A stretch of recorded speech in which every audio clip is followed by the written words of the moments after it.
Hello everyone, welcome to the channel of RC campus.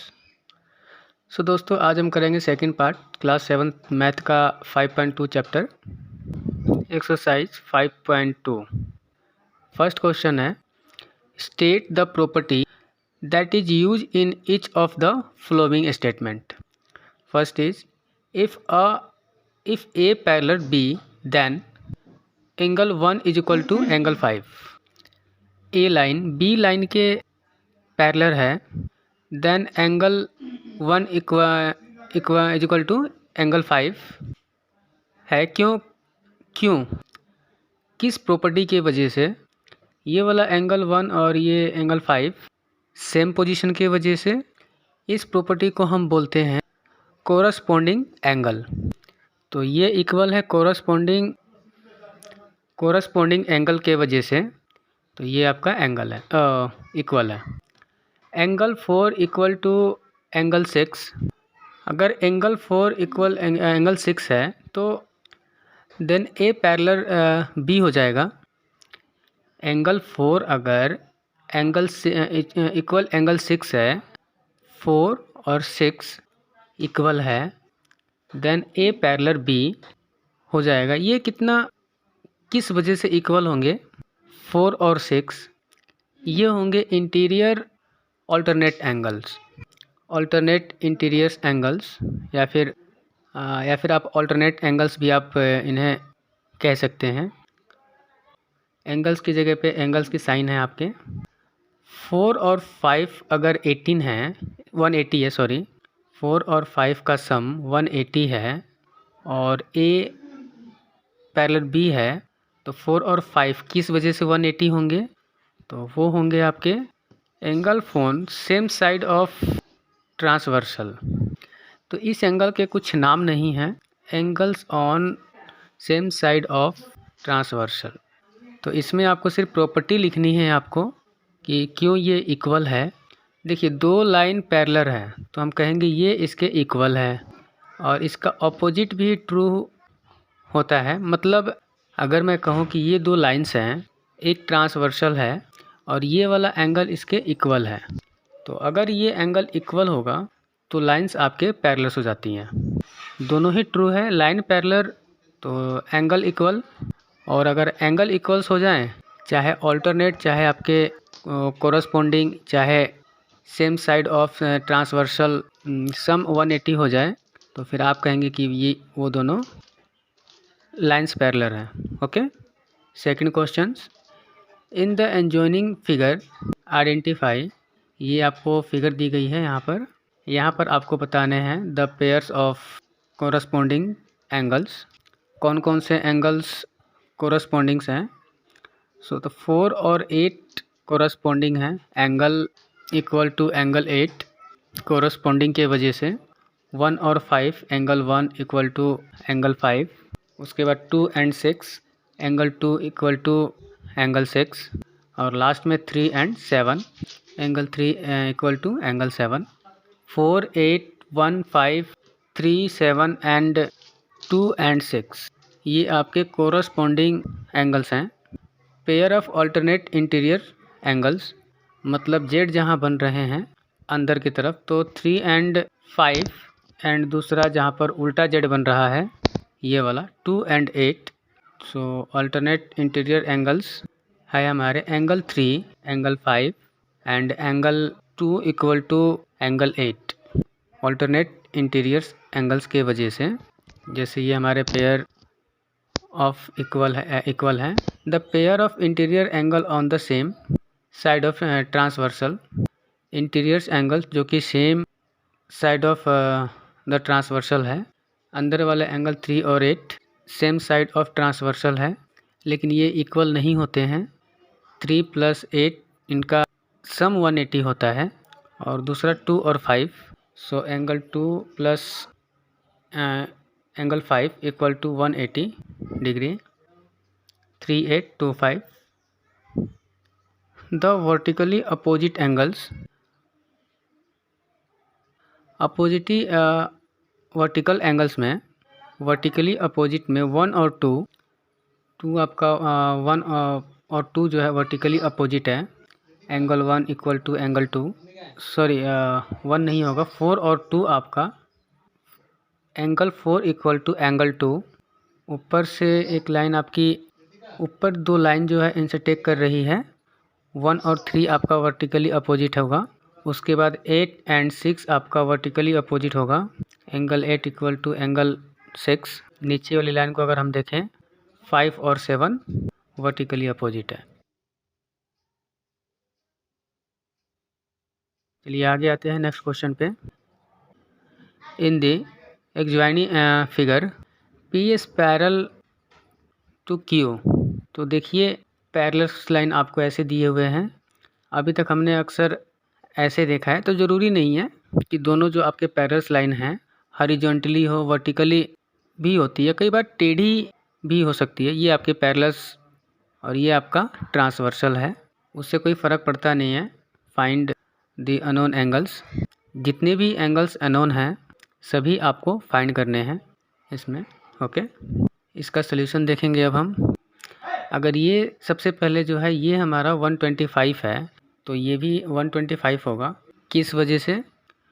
Corresponding से ये angle है, angle जो है इसी के वजह से ये जो है कोरस्पोंडिंग एंगल्स है ये दोनों। यहाँ से देखिए थोड़ा सा टेढ़ा करके देखिए, इधर से ये लाइन के ऊपर की तरफ में लेफ़्ट में है और ये लाइन के ऊपर की तरफ में लेफ़्ट में आपकी डी है। तो सबसे पहले आप लिखेंगे angle D is equal to 125 degree. क्यों? Corresponding angles. ओके, उसके बाद डी अगर 125 है तो बी भी हमारा 125 होगा। किस वजह से? तो वर्टिकली अपोजिट एंगल्स हैं दोनों। सो आप लिखेंगे यहाँ पे angle b is equal to so also 125 degree vertically opposite angles. ये निकल गया, ये निकल गया आपका। उसके बाद या तो ई फाइंड कर लीजिए, ई को, या फिर एफ़ फाइंड कर लीजिए। ये देखिए एफ़ जो है और डी के, एफ़ और डी का क्या रिलेशन है? ये अंदर की तरफ सेम साइड ऑफ ट्रांसवर्सल है।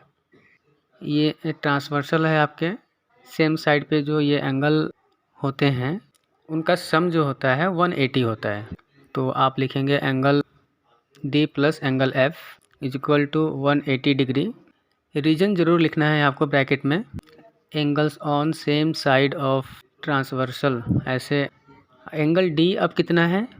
125 है, तो 125 plus angle f equal to 180।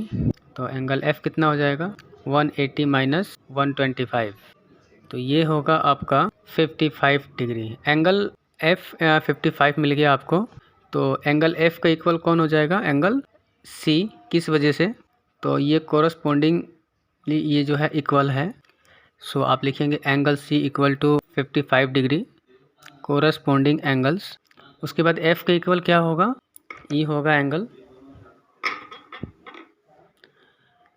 This is also equal to 55 degree vertically opposite angles.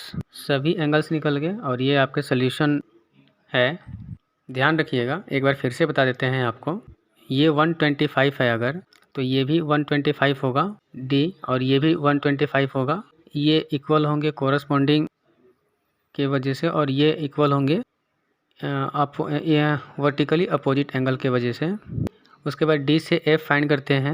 D और डी से एफ फाइंड कर लीजिए। डी और F same side of transversal, ये है ये दोनों एंगल्स, तो इन दोनों का सम 180 होगा। तो अगर ये 125 है तो ये 55 हो जाएगा। इसके 55 होते ही ये भी 55 हो जाएगा कोरस्पोंडिंग के वजह से, और ये भी 55 होगा वर्टिकली अपोजिट एंगल के वजह से। सारे पॉसिबल आते हैं जो आते हैं आपको सभी यहाँ पे आप लगा देंगे। आगे आते हैं find the value of x in each of the following figure if l parallel to m. Okay, ये लाइन इसके पैरेलल है। 110 दिया हुआ है आपको, 110। आपको x की वैल्यू फाइंड करनी है। देखिए आप यहाँ पे ये जो है 110 है, तो इस एंगल को अपनी तरफ से नाम दे दीजिए, क्योंकि हम इसको यूज़ करना पड़ता है 110 में और x में जो है कोई रिलेशन नहीं है। तो सबसे पहले आप ये फिगर बनाएंगे एग्ज़ाम में। इस एंगल को नाम आपने मान लीजिए y दे दिया। आप कहेंगे angle y equal to 110 degree है। क्यों? क्योंकि ये वर्टिकली अपोजिट एंगल्स हैं ये दोनों। अब x और y में डायरेक्ट रिलेशन है। Angle x plus angle y equal to 180 angle of same side of transversal. ये देखिए ये सेम साइड ऑफ ट्रांसवर्सल है और ये सेम साइड ऑफ, और ये आपका सेम साइड ऑफ ट्रांसवर्सल का सम 180 होता है। Angle x plus angle y कितना है 110, तो इक्वल टू 180। तो एंगल x हो जाएगा हमारा 180 माइनस 110, यानी कि एंगल x हो जाएगा 70 डिग्री। तो यही आपका सल्यूशन है, सिंपल। ओके, आगे आते हैं।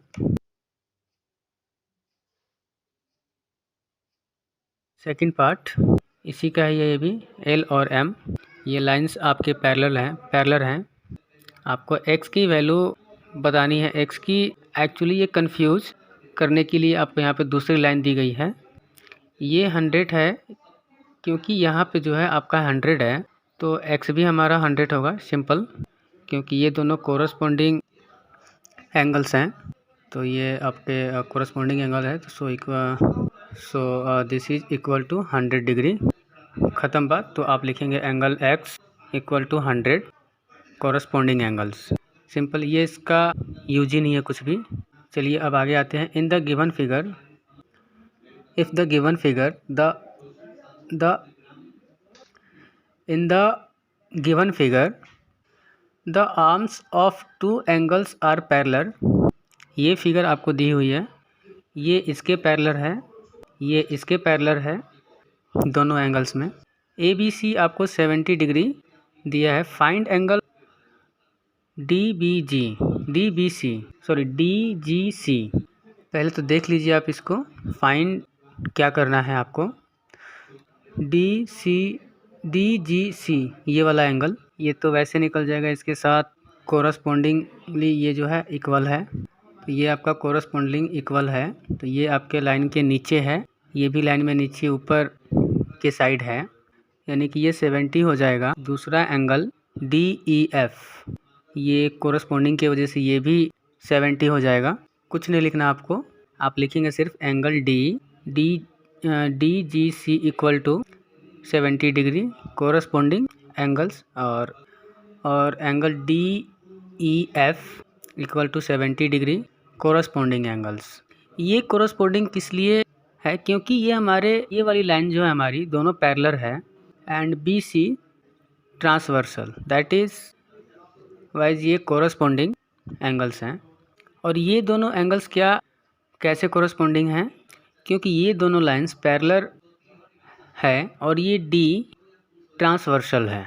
ओके, तो दोनों के कोरस्पॉन्डिंग होने की रीजन डिफरेंट है, लाइंस डिफरेंट है, ट्रांसवर्सल डिफरेंट है, लेकिन एंगल्स कोरस्पॉन्डिंग है। ओके, तो दोनों ही आपके 70 होंगे। ओके, तो ये दोनों ही आपके 70 ही हो जाएंगे। नेक्स्ट है आपका इन द गिवन फिगर, डिसाइड करिए कि क्या L और M पैरेलल है। यहाँ पर आपको दो एंगल्स दिए हुए हैं 126 और 44। अगर पैरेलल होती है ये लाइन, तो ये वाले एंगल जो होंगे आपके सेम साइड ऑफ ट्रांसवर्सल है, तो इनका सम जो है 180 हो जाएगा। होना चाहिए, चेक कर लीजिए।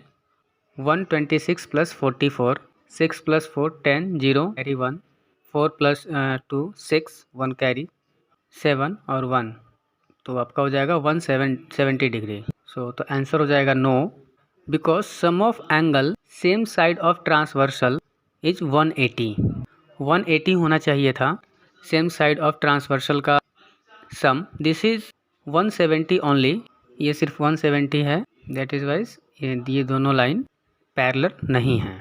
नेक्स्ट है आपका 75 और ये भी 75। अब इन दोनों के कोई रिलेशन नहीं होता। आप इसमें ये कर सकते हैं, ये 75 है तो इसको भी 75 ले लीजिए, किस वजह से? वर्टिकली अपोजिट एंगल के वजह से।